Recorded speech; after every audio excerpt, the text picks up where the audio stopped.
The Shemesh Shmuel says, he brings down a Zohar Kodesh, that the Zohar Kodesh writes a very interesting thing, and the Shemesh Shmuel explains Pshat as follows. That he says a person can become a tzaddik gomor b'shah chada or b'rega chada in one moment. What does he mean? What is the Zohar Kodesh referring to? Explains the Shemesh Shmuel as follows. In the Zohar he says there are two ways that a person can become a tzaddik gomor in a moment. And he says there are two ways. There's a long way and there's a short way. Either a person can become a tzaddik by yomim v'loila, toiling on Torah and avodas Hashem and working on his midas. A person can really work hard on it. It can take years and years and years, but eventually become a tzaddik gomer. Says the Shemesh Shmuel from the Zohar Kodesh, there's another way, a shortcut way. How can a person become a tzaddik berega echad in one moment? Says the Shemesh Shmuel that when a person is in a situation where he's being confronted with a tremendous amount of tumah, of impurity, and he's being confronted with it, and he has the opportunity to look, he has the opportunity to become part of that tumah, of that impurity, and he turns himself away and says, no, I'm not interested. Not right now, Yitzhara. I'm busy with other things. Says the Shemesh Shmuel, Pshat in the Zohar, is that person can become a tzaddik gomer berega echad. One moment. He can take all the tumah and all the impurity that's being put into that koyach of that picture, of that movie, of that whatever it is, and he's turned away. He decides not to look. At that moment of time, he gets all the koyach of kedusha that's keneged, that's against that koyach hatumah. And therefore, says the Shemesh Shmuel, a person has to realize that next time he's going to be confronted with something that he shouldn't be looking at or typing or whatever it may be. So at that moment of time, says the Shemesh Shmuel, you have an unbelievable opportunity. An opportunity that doesn't present itself every day and every moment. And that is to turn away and be zoicha to all the kedusha that tumah is going against. And that, says the Shemesh Shmuel, is the pshat in the Zohar, how a person can become a tzaddik gomor berega echad. Yes, of course, a person has to work on Torah and tefillah and everything else. But at the moment when a person is faced with an asayan and he turns away, the reward is unbelievable. And that's something I want to speak about tonight. We've spoken about in the previous weeks. We started by discussing how bad it is. We discussed the issur of it. It's not just a chumrah. It's not midas chasidus. It's a real thing. It's an issur. It's a pasuk in the Torah. It's terrible things can happen to a person's marriage, a person's own sanity. Now I want to move on a little bit to last week, for example, we discussed the nisonis that many people go through, and it's taka that way. You're not the only one. Many people go through it. Many choshev people go through it. The people that you think don't go through it, they do go through it. Right? Again, Rabbi said, I'm talking from experience of telling people telling me over stories and maises of the last couple of weeks and months, from emails and people calling up and all different things. People go through these things, and it's comforting for a person to know. It's not just me. I'm not the only one. It's not just my Yitzhara. And in fact, last week we said, more than that a person gets the nisayon because the Rebbeinu Shalom wants to test it because he can grow from it. A person has the opportunity to grow from that nisayon, which he would not be able to get the opportunity if you didn't have the nisayon. So if you're getting the nisayon, it means the Rebbeinu Shalom loves you and sees that you can go higher. So he's giving you the nisayon as the opportunity to go up higher. Now you may fall. That's fine. It can happen. It can happen. People fall, right? But the most of the point is to get up. As we explained last week, you got to get up from it. The Yitzhar is so good at keeping you down. He's so good at getting you to be miyayish. Give up hope. What are you worth anyway? What's your davening worth? What's your bracha worth? What's it worth? Look what you just did. No. Don't listen to that voice. That's the voice of the Yitzhar. After he gets you to the Aveira, then he makes you think, apart from the fact that you feel nothing, you feel an emptiness, that bubble just burst, that salty water went down, but you're still thirsty, right? But more than that, a person can become down and stay down. The point is get up again. Just get up and continue going. That's what we spoke about last week. Now I want to go a little bit further. I want to speak about the schar, the reward that a person can get, and I want to speak very much about the eye itself, the koyach of an eye, the wonderful gift that the Rebbeinu Shalom gave us when he created us with an eye. There's a Gemara in Zvachim Daf Kuf Yud Chesam and Beis, where the Gemara tells us as follows. Says the Gemara, Ayin shaloi rotzah lozun elahanois midova she'ena shaloi tiske v'toichal kamolei. Now there's a Gemara in Zvachim that if a person, and he's referring over there to Yosef HaTzadik. Yosef HaTzadik, as we know, was confronted with an assignment that was unimaginable. And Yosef HaTzadik could have given in, but no. Yosef HaTzadik turned away and ran away, as we know. Says Chazal that the schar, the reward that Yosef HaTzadik got from his kedusha sa'ayin, from watching his eye, from not falling into his taivid and giving into his yetzer hara, he was zoicha to have the mishkan on his chelek, and they ate kodshim all around. Says Chazal that Yosef HaTzadik, those few moments of Shmira Sinai, those few moments of tremendous, overcoming that Nisayan, that Yetzer Hara that was digging away in him, was Zoicha to Kedusha for the rest of his life. And there's a lesson over here for us. And the lesson is, yes, it's difficult sometimes. And we're confronted with it and we think that's a big deal, just give in, type the words, look at the picture, watch the movie, whatever it may be.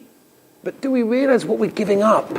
And we've spoken about all the other advantages in marriage and everything else, but we have an advantage over here of Chazal telling us the Kedusha that a person can gain from looking away is unbelievable. There's a Masechta called Masechta Derech Eretz. And in Masechta Derech Eretz, Perek Aleph, the Chazal are telling us, Kol harei dova erva, ve'ein hazonah se'einov mimenu, zoicho makabel pnei hashchina. That if a person notices something he shouldn't be looking at, he notices it and he looks away, he doesn't zon, he's not actually going to get hana, benefit, he's not going to keep staring, looking at it intently. It says Chazal, Zoicha mekabel pnei hashchina. He has a schus, he'll be Zoicha to be kabel the pnei hashchina. These are madregas, Rabbi said. We think it's not negayah to us, but it is. On our madregas, each one according to his madrega, we can do this. We can. The Orchas Chaim L'Rosh, a Rishon, writes that if a person is careful from Shmira Sinayim, says the Orchas Chaim L'Rosh, when it comes to davening, his davening goes straight up to Kisei HaKovod. Once again, don't we speak about every single day in Tefillah? Tefillah is so choshev. Tefillah gives us light, gives us parnosa, gives us shidduchim, gives us children, gives us everything we need in life. Tefillah is the most important thing that a person can do in his entire life. Says the Rosh. You want to guarantee it gets straight up? Here's a pass, free pass. Here you go, free pass. Just watch your eyes. Be careful what you look at, because Chazal are telling us that the schar that you get is unbelievable.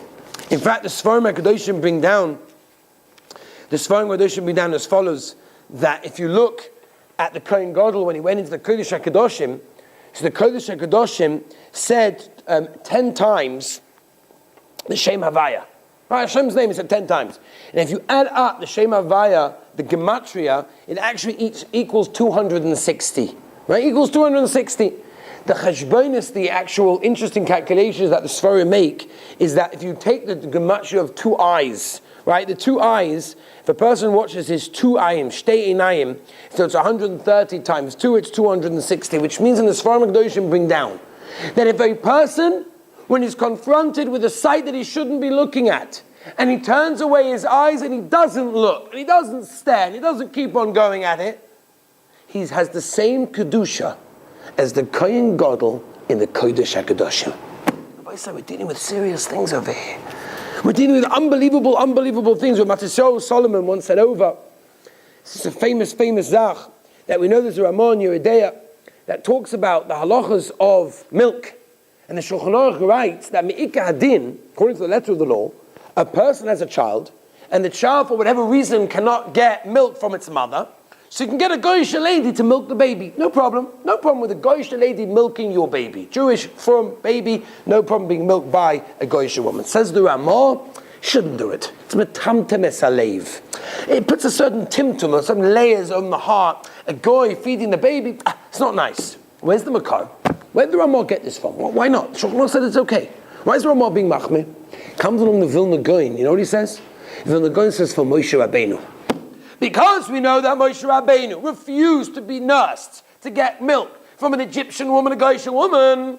Therefore, says the Ramah, learns the Vilna Gaon, that also any Jewish person, any Jewish child shouldn't get milk from a non-Jewish woman. And everybody asks, all right, come on, that's Moshe Rabbeinu. That's Moshe Rabbeinu. Moshe Rabbeinu was a madrega that he was going to speak kaviyachol to the Shechina. He went up to Har Sinai 40 days, 40 nights, down the Torah. No. But we're talking about a regular baby. So again, we can learn this as a tremendous lesson for chinuch, that we have to look at every child as a future Moshe Rabbeinu.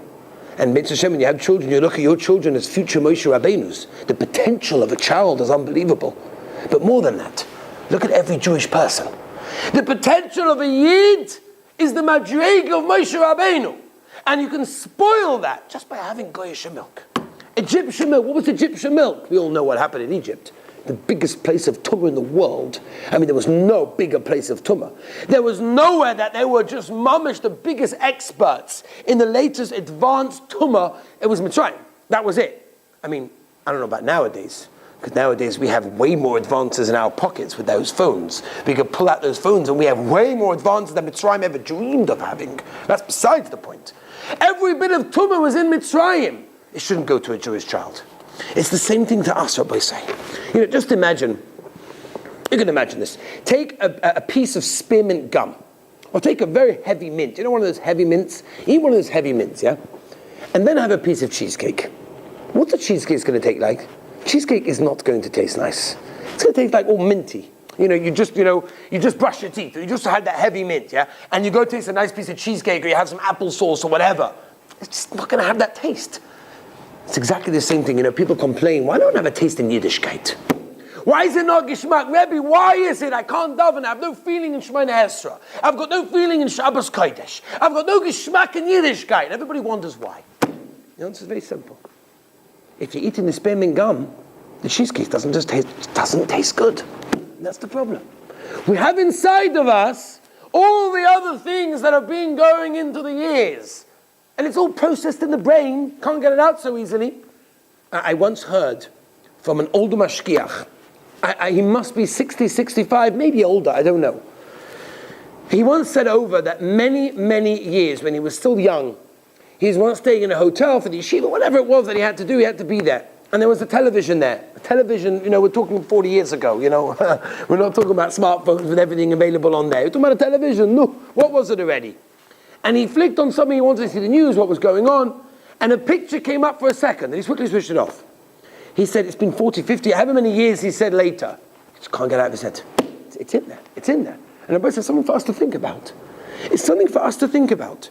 Because this is Matamtim Esalev, and then we wonder why afterwards things aren't Gishmak.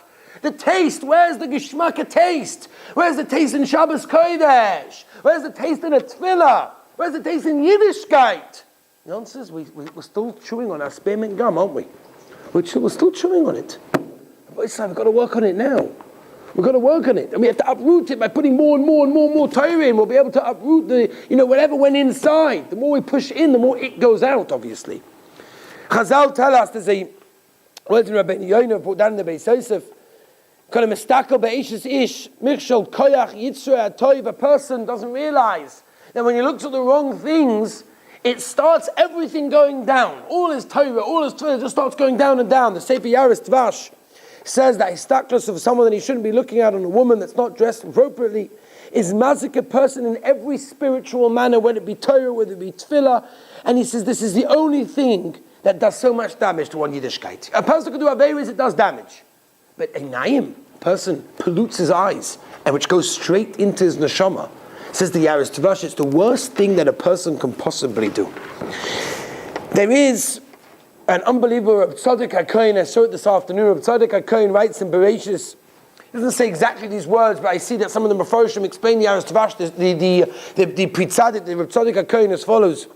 The Gemara tells us in Brachos, that Chesam and Aleph, Miyom shechor Beis Hamikdash, the day that the Beis Hamikdash was destroyed, Ein lo HaKadosh Baruch Hu ba'olam, HaKadosh Baruch Hu is not in the world, Ella, only Daled Amos Shel Halacha B'vad, only in the Daled Amos Shel Halacha. So everyone, you can learn it, Pasha Pshat, those people learning Halacha, not learning Halacha, whatever it is. Says Reb Tzadok, it doesn't mean that HaKadosh Baruch Hu is only in those people that are learning Halacha, but it's in those people that are keeping the Halacha.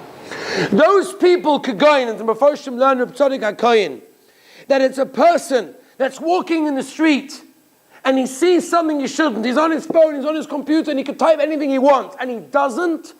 At that moment, HaKadosh Baruch Hu is ba'olamai. HaKadosh Baruch Hu is right with him. The Shekhinah is right there. And that's an unbelievable thing. Doesn't make it, that's a whole different shaila. Should you have a filter, without a filter, with a filter? By going in the street, the person has to do anyway. And he's confronted with sights that he shouldn't be seeing. He could turn away. You don't have to look. It's your choice. Depends what you want to do with your life. So that's basically what we're saying. Rabbi say, there's a, this is very interesting. There's a Maisa in the Bismedras of the Rebbe Reb Zusha, that a Bocher in the yeshiva once got a letter. And he got this letter and it said, I'm sorry to tell you the terrible, terrible news. I'm sorry to break it to you this way. But unfortunately your mother is no longer in the world. She was nifter a couple of days ago. And when the Bocher opened up the letter, he fainted on the floor. They had trouble resuscitating him. It was difficult. And when he came to, and he was conscious, so the Rebbe Reb Zusha came over and he said, Dvarim B'Teilim, it's nothing, don't worry about it. She's fine, your mother. Now you have to remember, in those days there was no phones, there was no texts, there was no WhatsApp, you couldn't figure it out. They believed him. They believed him and he continued. A couple of days later, some guy that delivered the mail said, I'm really, really sorry. Was there a mail in here for some guy over here that was in the wrong address? Kids, it was the wrong guy. Fine. Half a year later, the same fellow, gets a letter. So sorry to tell you the terrible news. I'm sorry to break it to you, but your mother is no longer in the world. She died a few days ago. And he took the letter and he, obviously he started crying, but he took it, he understood it, it meant something to him. And the Rebbe came over, Rebbe Zusha came over and said, go home right away. Go home right away. You have to sort things out. You have to sit shiva, whatever. I said, how do you know? He said, I'm not a Novi. He said, but this is how it works. And I said, listen to this very carefully. He said, the Rabbi Shalom doesn't give an nisayon to a person that hasn't got the courage to fight it off. And I saw that when you got that nisayon, when it came over to you, you weren't able to cope with it, you fainted, you weren't able to come to, it was too difficult for you, can't be true. The second time you were able to cope with it, then I saw it's true. Because the Rabbi Shalom gives a test to the person that can manage it.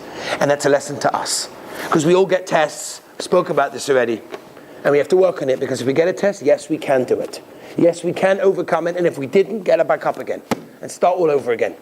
I just want to tell you two more things about the eye. Because Baruch Hashem, everybody sitting here right now was created with two healthy eyes that can do so much good, but can also do so much damage. I want to appreciate the eye for a moment. There's a fellow that walked into a blind center. And he walks into the blind center and he says to the manager, tell me about this place. The manager sits him down and he says, listen here, there are three types of people in this blind center.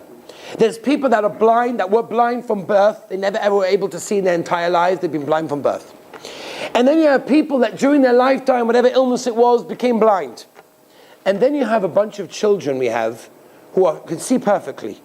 But it's only a matter of time that they're going to become blind. He says, I want to see that third group. I want to see those children that they're going to become blind. So he says, sure, no problem. They bring him in. And he tells the kids, tell me, what's going on? What are you doing? And he sees that they're learning Braille already. They're preparing themselves for that fateful day when they're going to lose their eyesight. And a boy got up and he said over that he'll never forget for the rest of his life what this boy said. And the boy was crying.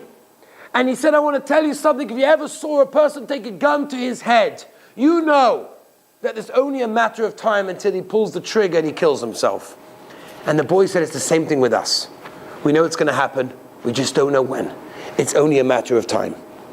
And he wanted to say something. He wanted to talk chizuk and say it's all for the Rabbi Shalom and everything's good, but his mouth was just blocked. He heard the words from this child. How can you answer such a child? What can you say back to such a child?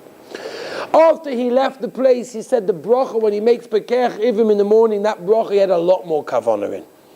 Because he realized to himself the koyach of an eye that the Rebbeinu Shalom gives us, that wonderful, wonderful gift that we have, is something that we cannot take advantage of. And I want to tell you one last thing, a tremendously famous story that I heard, I think it was from Rabbi Wallerstein, but it's an amazing, amazing story. You have to hear this story, and those that have heard it, hear it again. He brings a mashal. And the mashal goes as follows. There was a lady called Hannah. Hannah was a blind lady. She was blind her entire life. She was born blind. She'd never seen colors. She'd never seen shapes. She'd never seen anything. And she decided not to let her disability affect her. She went to a regular Beis Yaakov, and wherever she came from. And she went through classes. She tried to learn as much as she could. Came marriageable age. She was determined to find a husband that she'd be able to marry and have a normal life with, at least to somewhat. And she did. She found a boy called Moshe. And this boy called Moshe was a tremendous Baal Chesed, and Chana from moment number one after meeting him realized, wow, this guy is just amazing. The kindness, the patience that he has for me is just unbelievable. and they got engaged and they got married. And they started their life, and Moshe just helped Hannah in every step of her way, whether it be in the kitchen, whether it be with the shopping, whether it be with everything. He just helped her have an easy life, and she was so much a koros hatoiv she had for her husband Moshe. Look what he did for her. Amazing, amazing thing. All of a sudden, at one particular day, she hears the radio, and they're talking on the radio about having an eye transplant. And there are people that actually give, the dead people, whatever it is, they don't want to give up their eyes. And she comes into her husband and says, Moshe, you'll never know. They do eye transplants. It's maybe possible I'll be able to see one day. I'll be able to get somebody's eye. I'll be able to see. She's so excited. He says, Moshe says, don't worry, Hannah, I'm going to look into it. He looks into it. Comes back to the next day, I'm really sorry to tell you, but these things are 20 years long. The wait involved in an eye transplant could be years and years and years. It's almost impossible it's ever going to happen. It costs a fortune of money. You have to wait 20 years, find the right doctor, forget about it. And he's so upset for her because this was her life dream to see. A few weeks later, he comes in. He says, my dear Khan, I want to tell you something. I want to tell you the amazing news. A doctor's just come now here to New York City, and there's a spare pair of eyes that they managed to find, and I managed to squeeze you in. You're going to be able to see. We scheduled the operation for a few weeks' time. You can't imagine the happiness on Hannah's face when she heard that, wow, I'm going to be able to see. And she's talking about it, wow, Moshe, thank you so much for finding out the details and getting me in there and whatever. Koros hatoiv once again to our wonderful husband. And the time comes that she gets wheeled in to the room, into the operating theater. And just before she goes in, her dear husband that's done so much for her whole life, that she loves so dearly, says to her, my dear Hannah, I want to tell you something. I want to tell you something that I never told you before. She says, what is it? What's the matter? She says, I want to tell you that I'm also blind. I never wanted to tell you until now. I didn't want you to have pity on me. I didn't want you to have rahmanas on me. I was helping as much as I could. Why should you think that I'm also challenged? I'm also blind. And I felt that this pair of eyes should go for you. Maybe one day I'll also be zaycha to have a pair of eyes. But right now, I think it should go to you. She says, wow, Moshe, her appreciation for her husband just grew 1,000 times. Look what her husband did for her. And she said, I want to thank you for the deepest of my heart. And in Mitzvah Hashem, afterwards, everything will be great. She goes into the operating theater. She has the operation. She comes out. Her eyes obviously are bandaged over for a few days until they can adjust to the light and everything. And eventually they take off the bandages. And all of a sudden, slowly, she sees shapes, she sees colors. She's never seen anything in her life. This is unbelievable. I'm seeing life. I can see colors. I can see everything. It's unreal. And she sees a husband who's, feeling his way around. But she says, that's it. I'm going to do everything I can for my husband. He did everything for me. I'm going to give him back everything. And she takes him to shul, and she does this for him, she does that for him, and she does the world for him. Until a few months down the line, she thinks to herself, why am I staying over here? Let me go explore the world. Let me see what's available. Let me see what the Rabbi Shem created that I haven't been able to see. Let me see it. But she couldn't, because her husband was constantly holding her back. He couldn't go everywhere. He can't travel everywhere. He can't do the things that she wants to do. So she was stuck. She didn't know what to do. Eventually, she decided to make the decision she can't stay with him anymore. He's holding her back. She has to do something. And she decides that she has to separate from him. She has to get divorced. So what happens is, Moshe's in work one day, and he gets a phone call from his wife, and his wife says, listen, Moshe, I love you very much, and I thank you for everything you've done for me over the years, but I feel that I'm being stifled. I feel that I'm not able to go through the world, and it's bothering me. So unfortunately, I made the decision that we'll be no longer living together. I've packed your bags already, the suitcases are outside. And he says, but I've made my decision, there's nothing you can do to change my decision. And she leaves the house to enable him to come and take his stuff with his aid, whatever it is. And she comes back to the house afterwards, and she sees a note on the pillow.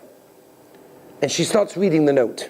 And the note says, Dear Hannah, I want you to know I respect your decision and understand that this is what you had to do. I want you to know that I still love you and always will love you no matter what. There's one big favor I have to ask you, though. There's one thing I feel you have to know. Perhaps if you would have known this before, things would be different. Make sure to take care of those eyes, Hannah, because not too long ago, those eyes were mine. There was a 20-year wait for an eye transplant, but I loved you so much and so dearly that I wanted you to be happy, that I decided to give you my eyes. For what wouldn't I do for my beloved Hannah? Love, Moshe. Rabbi say the eyes that we've been given by the Rabbeinu Shalom are the biggest gift that we can have. Let's use them the right way. Let's use them in a way that we try our best to stay away from that which we shouldn't. And people think, can I really manage? Yeah. Bas Paroi, we know, stretched out her hand, and she got Moshe Rabbeinu. Says Chazal, she could have said, you know what? It's too far. I'm not going to get there anyway. Why try? But she tried. And the Medrash says that every single day in Shomayim, Bas Paroi has shown a picture of Moshe Rabbeinu as Hakara Satov. Why? Because she tried. That's all the Rabbi Shem wants from us. The Rabbi Shem knows it's difficult. He puts the Nisyonis by us. We're living in a generation when it's difficult. But we can do it. But we have to try. If we try, we get Siyata Dishmaya. We should all be Zoicha Be'ez Hashem to have so much Siyata Dishmaya. And if we try, the Rabbi Shem will give it to us. And Be'ez Hashem, through that, we'll have a wonderful, happy, successful life. Have a wonderful, wonderful night.